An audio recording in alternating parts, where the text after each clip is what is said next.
মিছিল দিবেন সুষ্ঠু নির্বাচন করার জন্য, অবাধ নির্বাচন করার জন্য, একই সাথে ফ্যাসিবাদ মুক্ত নির্বাচন করার জন্য। আগামী নির্বাচন হতে হবে ফ্যাসিবাদ মুক্ত নির্বাচন। ফ্যাসিবাদের কোন দশরকে আপনারা আশ্রয় প্রশ্রয় দেন, নির্বাচনে অংশগ্রহণের সুযোগ দেন, তাহলে কিন্তু নির্বাচন কমিশন ঘেরাও করা হবে। অংশ নিবে এদেশের গণ অভ্যুত্থানের পক্ষের শক্তি, তারা কি বসে বসে ললিপপ খাবে? নির্বাচন বানচাল করার জন্য ভারতের এক ধরনের চক্রান্ত শুরু হয়েছে। স্বতন্ত্র লীগ নামে আওয়ামী লীগের পদধারী নেতারা আগামী নির্বাচনে অংশ নেওয়ার পায়তারা করছে। আগামী নির্বাচন ইতিহাসের সেরা নির্বাচন হতে হবে এবং সেই নির্বাচন শুধুমাত্র কথিত সেরা নির্বাচন, সুষ্ঠু নির্বাচন হলে হবে না।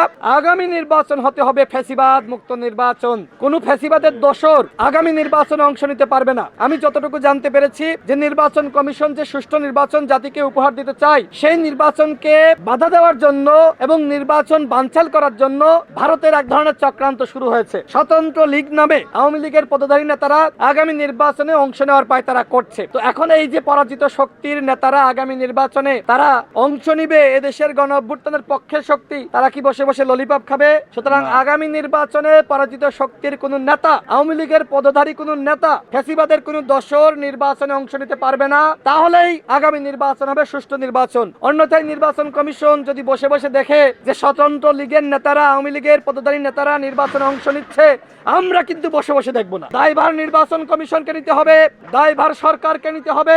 আমরা চাই ফ্যাসিবাদ মুক্ত নির্বাচন। তফসিল আগামীকাল ঘোষণা করছেন, আমরা সাধুবাদ জানাচ্ছি। কিন্তু আমরা যদি দেখি ফ্যাসিবাদের কোন দশরকে আপনারা আশ্রয় প্রশ্রয় দেন, নির্বাচনে অংশগ্রহণের সুযোগ দেন, তাহলে কিন্তু নির্বাচন কমিশন ঘেরাও করা হবে। মিছিল দিবেন সুষ্ঠু নির্বাচন করার জন্য, অবাধ নির্বাচন করার জন্য, একই সাথে ফ্যাসিবাদ মুক্ত নির্বাচন করার জন্য। আমি কিন্তু প্রধান নির্বাচন কমিশনারের সাথে আমি নিজে বৈঠক করেছি। আমি এই রিস্কগুলো, ঝুঁকিগুলো তাদেরকে জানিয়ে এসেছি। এখন তারা সিদ্ধান্ত নিক যে স্বতন্ত্র লীগ, আওয়ামী লীগের পদধারী নেতাদেরকে নির্বাচনে অংশগ্রহণ করার সুযোগ দিয়ে নির্বাচন বানচাল করে হাসিনাকে ফিরিয়ে আনবে, নাকি একটি সুষ্ঠু এবং সারা নির্বাচন জাতিকে উপহার দেওয়ার জন্য এই নির্বাচন কমিশন এবং সরকার কাজ করবে। গণ অধিকার পরিষদ এই তফসিলকে স্বাগত জানাচ্ছে। আমরা নির্বাচন কমিশনকে সহযোগিতা করব যাতে করে তারা সুষ্ঠু নির্বাচন এবং ফ্যাসিবাদ মুক্ত নির্বাচন করতে পারে।